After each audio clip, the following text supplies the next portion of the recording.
Magandang araw po mga kapuntos, at sa araw na ito po meron po akong tampok na video para sa inyo at sana ay magustuhan ninyo.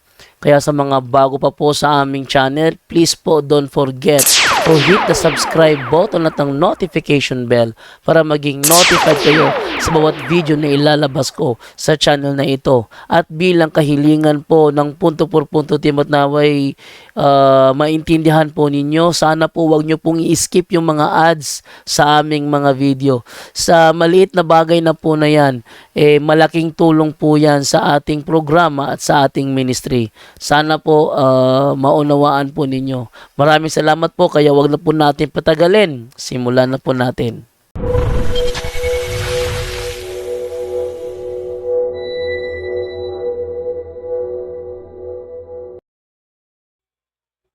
Magandang araw po sa inyong lahat at mayroon lang po akong tampok na review sa araw na ito.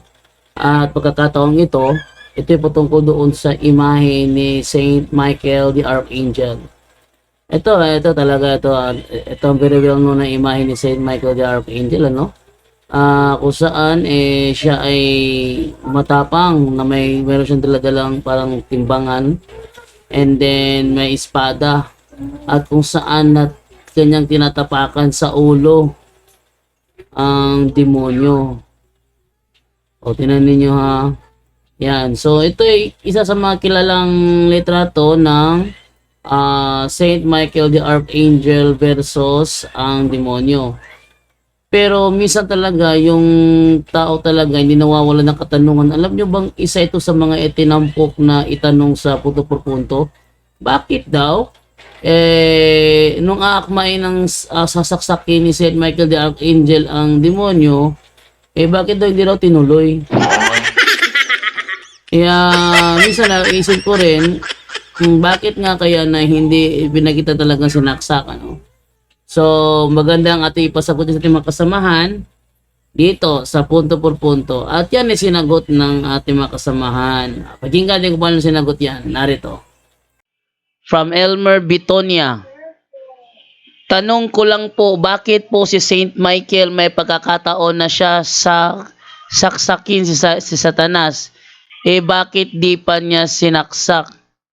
Napaisip lang po ako. Salamat. Okay, Brother Tata, bakit daw si Saint Michael the Archangel may pagkakataon na sana nasaksakin si Satanas, bakit di pa niya sinaksak? Brother Angel? Saan sa talata yan? May ano ka sa talata niyan, bro? I mean yung ano, Angel, yung ano ba, yung litrato ba na si Satanas nakadapa, tapos nasa ibabaw niya si Saint Michael. Bakit daw hindi tinuloy yung pagsaksak? Simbolo po yun. Lahat ng nakikita natin mga larawan nagsisimbolize na overpower ni Saint Michael si Satanas, no? Overpowered lang. So ibig sabihin yun na nasa baba si Satanas, na walang magagawa si Satanas kasi Saint Michael, kapatid. So hindi ibig sabihin na natural, kayang-kaya yan, pero spiritual yan, kapatid, no? Wala namang saksa, walang kutsilyo sa spiritual world, kapatid, no? Preternatural world. Wala pong ganun, kapatid. Sinisimbolize lang yung mga larawan na yan.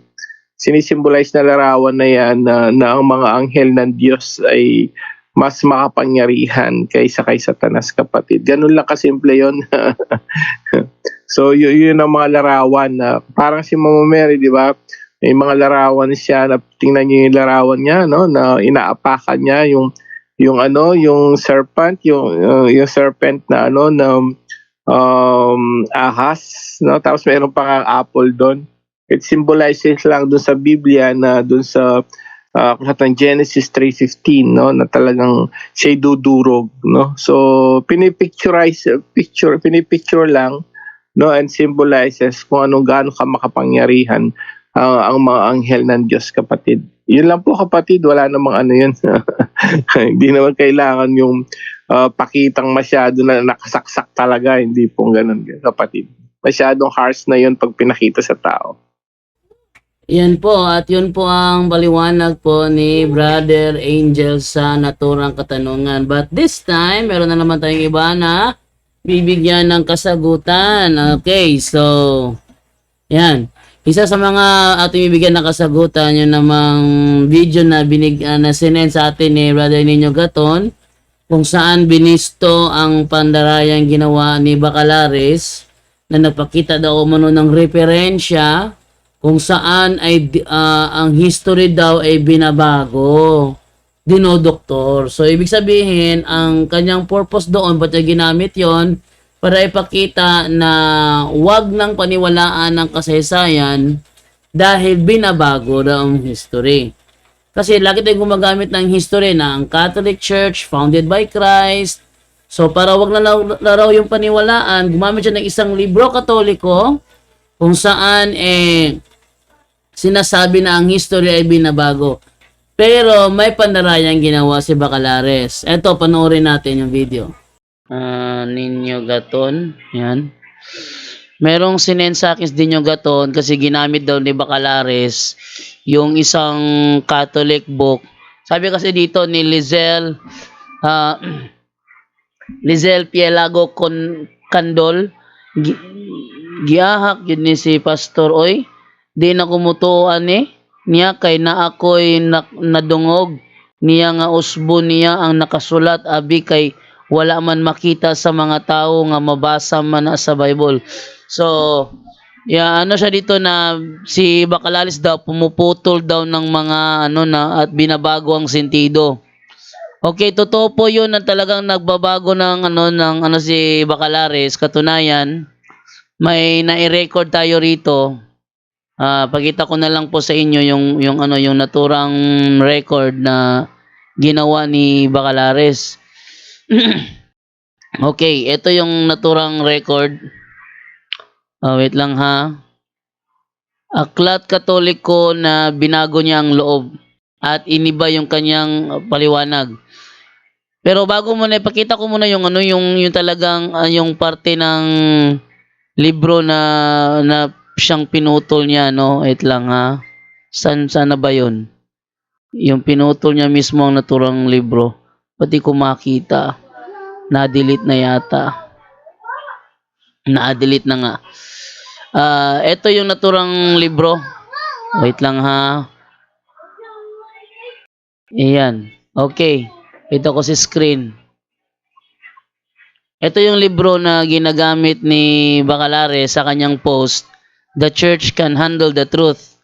Mercy Healing of Historical Wounds by Jose Mario Bautista Maximiano. Ginamit to ni Bacalares Pino sa kanyang Facebook, pero ito yung kanyang inilagay doon. Ito lang putulin ko lang ha. Ito lang pinakita niya. God cannot alter the past. Historians can. Kasi mga CFD kasi gumagamit ng mga world history na bilang patunay that the Catholic Church was founded by Christ.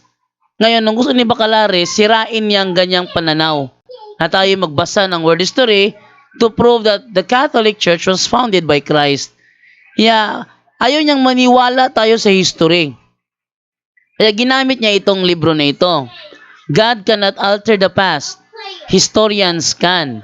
Sabi daw ni Samuel Butler, 1835 to 1902, once wrote, God cannot alter the past. Historians can. Bakit ito lang yung pinakita niya? Nakalagay ganito, fake news and fake history are flooding the social media.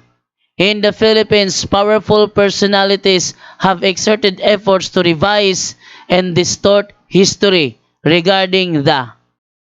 Ba't yan lang ang pinakita niya sa kanyang post? Bakit yan lang? Kasi alam niya na hindi naman siya, yan ang ibig sabihin yung ating ginagamit na world history founded by Christ, ang Roman Catholic. Kasi ang karugtong kasi niyan, eto. Regarding the dictatorship of Ferdinand E. Marcos and Marcial Law. Yan ha? May sabadista ba nanonood ngayon? Sana ipaabot nyo ito kay Bacalares. Bakit niya ginamit ang libro na ito, pinutol niya, tinago niya itong Dictatorship of Ferdinand Marcos and Martial Law. Ito lang yung pinakita niya sa kanyang post. Fake news and fake history are flooding the social media in the Philippines. Powerful personalities have exerted efforts to revise and distort history. Ba't yan lang yung kanyang pinakita? Mga sabadista. Nanonood ba kayo ngayon? Pakiano nga ninyo ito, bakit pinutol niya? Ang ibig sabihin nito, regarding about the dictatorship of Ferdinand E. Marcos and Martial Law. Oh, ba't binago? Yan ba? Parang ganyan ba? So, dun sa kay Adelizel Pielago Camdol, normal na sa mga sabadista kasi magsinungaling. Huwag na po kayong magtaka, ako na po mismo nagsasabi dyan. Normal sa kanila magsinungaling. Nakita niyo naman yung representation ni Brother Wendell about doon sa tatlong tanong daw na di masagot ng Roman Catholic Church ni Denmar Santiago. Siya mismo pala sumagot, basta sabihin niya hindi masagot daw. Tsaka yung sinasabi niya hindi masagot daw, sinagot ng mismong aklat nila. Oh. Yeah, yan ay isang patunay na talagang ganyan lang. Normal na sa barista magsinungaling. Huwag kayong magtaka dyan. Ako na mismo nagsasabi sa inyo, normal na sa kanila ang magsinungaling. Okay, so dito naman tayo ngayon sa nakaraisan. Ating unahin itong si Miriam Torres. Ate Miriam Torres, good evening. Good evening. Teka lang. Bro Jando, Yes, te. manghi lang po ng mga verses sa King James Version na Bible na ng tawag dito, na mapaisip yung mga ah, ibang sekta. Kasi di ba sinabi ko yung anak ko na ano sa Baptist, evangelical. So, binigyan kasi sila ng King James Version. So, yun ang binabasa nila, yun ang dinadala nila pagka ano. So, gusto ko lang makahingi ng verses na mapaisip sila kung ano ba, ang Catholic ang true church. Ika nga kung ano man ang maano sa kanila. Brad Tata. Yes, anong ibig sabihin sis sa King James Version na mabasa ba ang Catholic Church? Yung, kumbaga, yung may mga verses na mapaisip sila sa King James siya, kasi King James ang ano, mapaisip sila na Katoliko o ano man ang kagaya ng kagaya ng Eucharist natin o kagaya ng tinupad ni Jesus Christ ang Catholic o nang mapaisip sila ba na hindi Baptist o hindi ibang sekta ang true church o ang ano. Okay, so using Nang ang Biblia lang, ang King James Version O, lang. Biblia lang kasi yun lang naman ang ano nila, di ba? Kahit ang mga Baptist, di ba, using Biblia. So, King James kasi yun yung binabasa, yun yung inaano nila na may mga Okay, verses na mapaisip sila, mag-doubt sila ba? So unang-una, yung mga talata lang ang gusto mo. Oo, yung ano, kahit mga talata, o yung ano man ang ano niyan. So, mayroon kayong ballpen dyan at saka notebook. Meron po.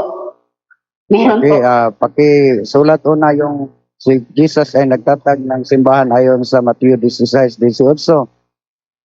Teka lang po ha, Mateo. Matthew 16:18. Teka lang. Mateo 16, 18. 18. So, ang explanation natin yon si San Pedro ang sinabihan na ikaw Pedro. So, ayun, hindi na lang sa natin i-explain. Ang Oo. pangalawa, kung si Jesus nagtatag ng simbahan sa Jerusalem, paano nakapunta sa Roma? Yun na lang para pagaw natin i-explain yung Matthew 16:18.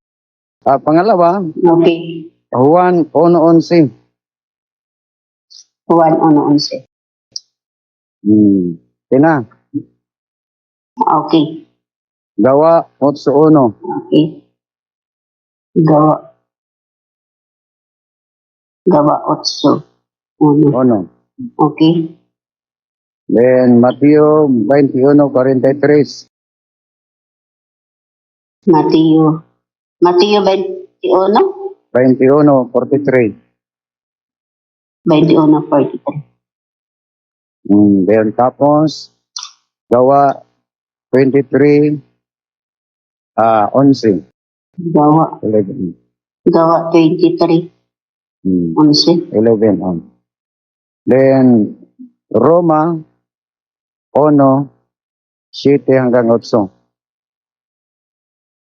Roma 1:7 hanggang 8. Yes, so yun, kung basahin mo, na si Kristo po ay nagtatag ng simbahan. Sino ang sinabihan? Si San Pedro. Ang tanong, saan ba si San Pedro ngayon? Diyan ba sa born again, SDA, or kahit anong reliyon?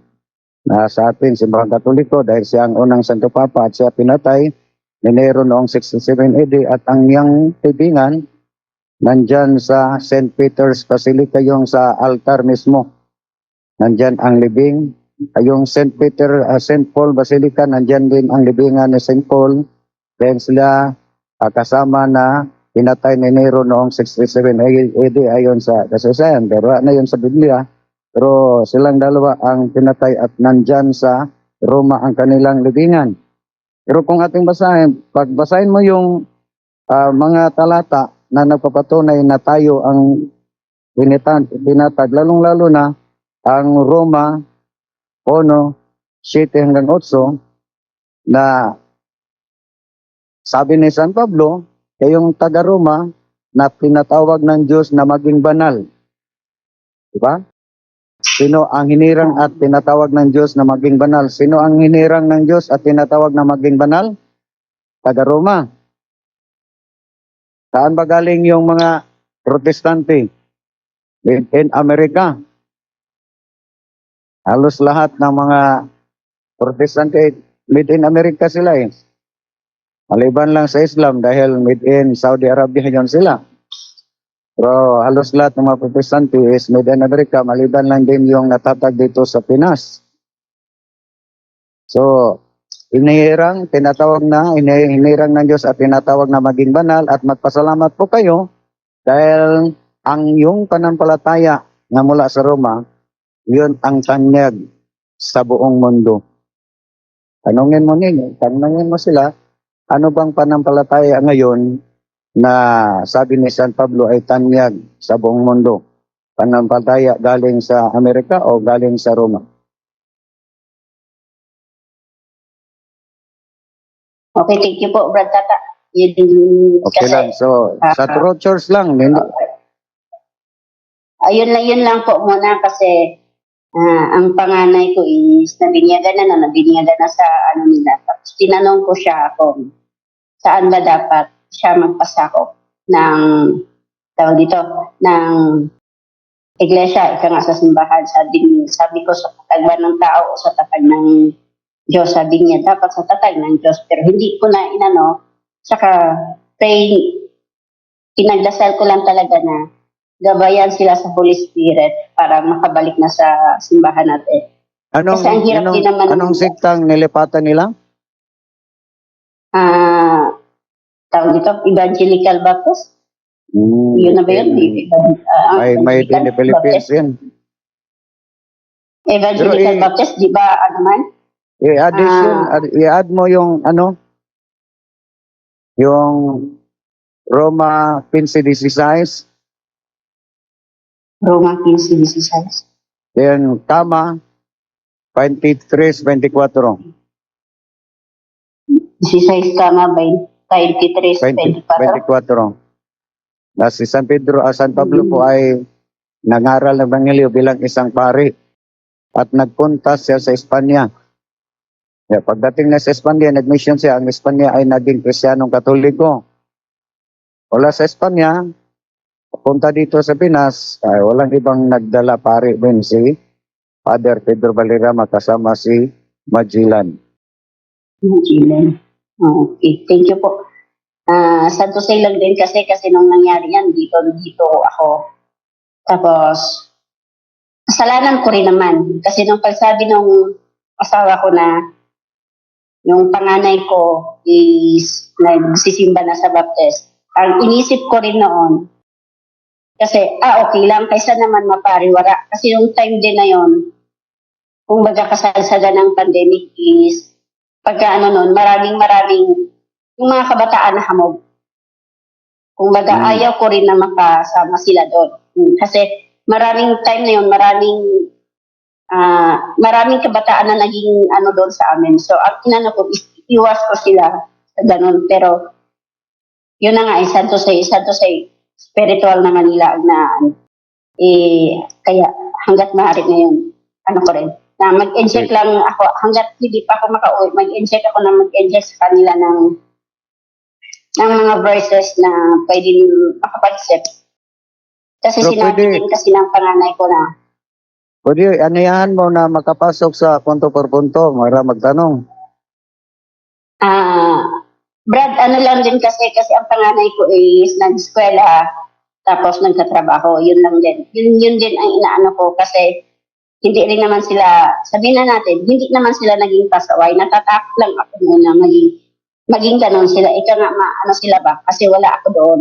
Tapos, yun na nga, ko na. Kasi ang inisip ko rin noon, mali din noon. Before ako nakaano sa punto per punto, inisip ko rin noon, okay lang yun, basta, kumbaga, isa lang ang Diyos natin na pinagdasalan. Okay lang siguro na mapaano sa ibang sekta, basta hindi lang sila mapariwara. Tapos ngayon nga, kasi, kumbaga, na-open na. At saka sinabi ko, di ba, mali ko rin kasi noon pa din, hindi ko rin sila tinuruan kung ano ang turo natin bilang Katoliko. Ika nga, gatitin lang ako sa una sa mga katikista. Oo, may konti man akong alam, pero hindi ko na ito sa kanila. Dinadala ko lang sila sa simbahan, nagsisimba lang kami, lang kami, pero yun na nga, nung andito ako, sinasabihan ko man magsimba, pero pa rin. Tapos alam natin na ang ibang sekta, lalong-lalo na kabataan, kung saan nila titirahin ang mga kabataan. Kagaya ngayon, ang bunso ko is, pinuntahan nila sa bahay parang parang fellowship, yun yung doon. Tapos, kumbaga, kasi hindi ko binigyan ng pang-registration. Binayaran daw, kumbaga nilibre siya. Yun yung sa kanila Kung may kasiyahan, kahit walang pera ang mga bata, yung mga anak ko, kasama pa rin kasi nililibre. Kumbaga, hindi kagaya ngayon, hindi na sila pinabayad ng registration, hindi na sila pinabayad ng kung ano. Punta na lang sila doon.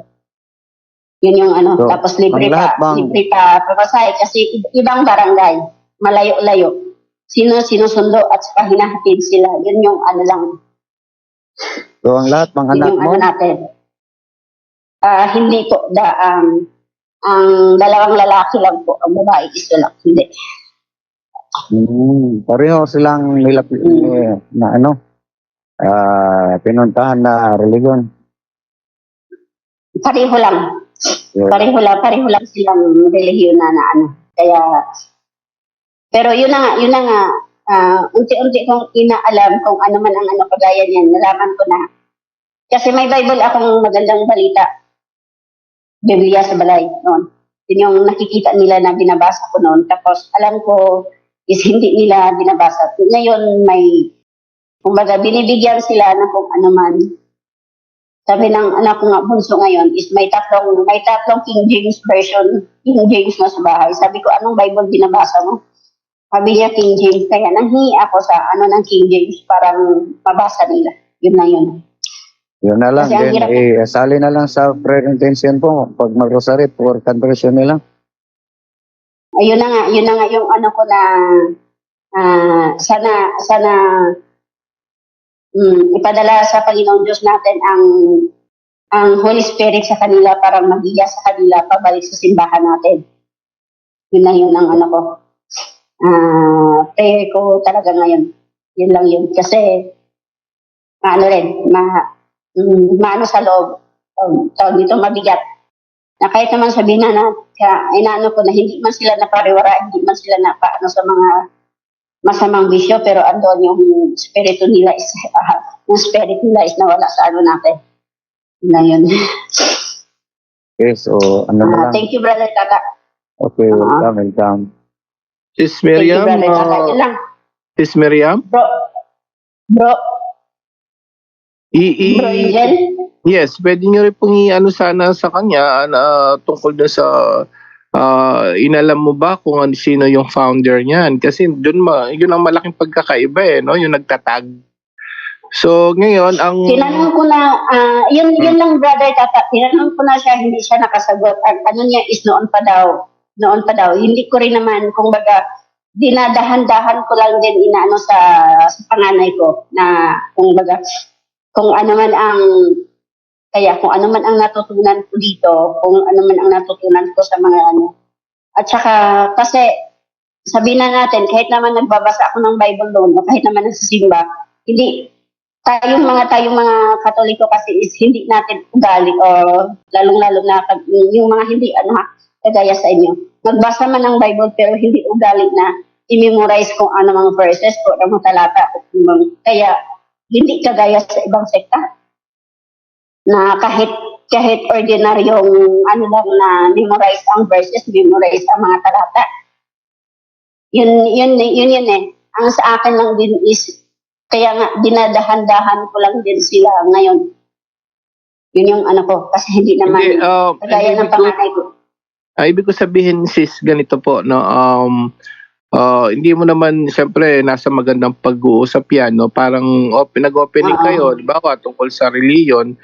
Siyempre, in a nice way mo laging sabihin yon with faith and with love. So, ang ano mo lang, mahalaga ba sa'yo, dapat ang reliyon mo ay tatag ng ating Panginoon Jesucristo? Pag sinabi yung, siyempre dapat tatag ng Panginoon Jesucristo, no? Ang punto natin dito is, siya mismo, yun lang muna, pwede mo umpisahan din doon, no? Maliban doon sa binigay ni Bro Tata, pwede mo muna umpisahan, dapat siguraduhin mo ang tatag ng church mo, ang Panginoon Jesucristo. Ngayon, sabi mo mismo sa kanya, i-search natin ngayon. Simple lang naman, no? Hindi, wag na kasi pag verse, Bible verse, aanuin ka niyan bibigyan ka ng mali-maling interpretation Di ba? So, madali niyang sabihin. Yun na nga, Brad. Yun, Brad Angeles, sinabi ko sa kanya kung saan ba dapat magpasakop sa tatag ba ng Panginoon o sa tatag ng tao. Tapos, sandali lang bro, sandali lang sis, ganito ibig ko sabihin. Ganito yung subukan niyo lang.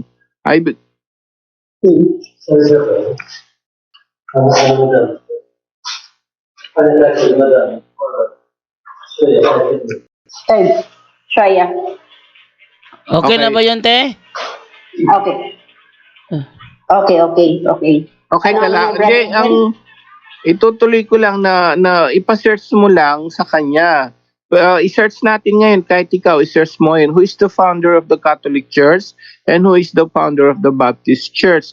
And from there on, doon ka mag-decide bago ka umanid. Diyan ngayon, sabihin mo lang sa kanya, i-search mo ngayon. Kasi diyan na si Bro Jando sa founder Doon siya nakapag-isip no? So, pwede mong subukan yun, no? Although hindi natin agad-agad maano yan dahil proseso yan. Subukan mo rin yan dahil si Bro, napakarami na na-convert dahil doon sa founder. Pa-search mo sa kanya sa internet, isang type lang naman yan Who is the founder of the Catholic Church and who is the founder of the Evangelical Baptist Church? Umpisan mo doon, i-hook ka mo kasi kapag ang founder mo tao, hindi na totoo yan. At tanong mo sa kanya, kailangan ba tatag ni Jesus? Yes. Pag sinabing yes, ipa-search mo sa kanya. Ibig sabihin, sister, siya mismo ang mag-umpisa sa founder. Siya mismo ang mag-search. Siya mismo mismo makakapag-research sa kanya sarili. Siya mismo ang makakakita ng katotohanan na sabihin mo tungkol sa founder. Diyan lang sa mismong ano niya, diyan lang siya mismo sa cellphone niya, sister, baka sakaling maano mo. Tignan mo, ikumpara mo nga kamo. Yun lang muna, subukan mo lang, i-try mo. Yun na nga, Brad, kasi yung time na sinabi ko sa kanya kung saan ba tayo dapat magpasakop, tapos sabi ko, mag-aral ka. Ang simbahang iniwanan mo is hindi mo pinag-aralan. Malaki ka na, kumbaga nasa tamang edad ka na, pwede mo siyang pag-aralan. Tapos, Hindi. pag-aralan Huwag mo mali rin. yung pag-aralan, sis. Ito, Yung ito, i-search mo Brad, yung agad sinabi ngayon ko. kamo. Kasi pag pag-aralan, nakamute ka, sis. Nag-mute. Is, teka lang po, Brad. Ang ano ngayon, Brad, is ang panganay ko is hindi na gano'n ka magsimba sa kanila. O hindi siya nagsisimba din sa Katoliko pero hindi na kagaya noon na. Tapos nagbibigay na siya ng alibay kung bakit hindi siya makapagsimba doon. Mukhang yun na nga mukhang siguro nga nakapag-isip sana nga yung ano ba, hindi na siya gano'n na magsisimba every Sunday talaga. Kung anong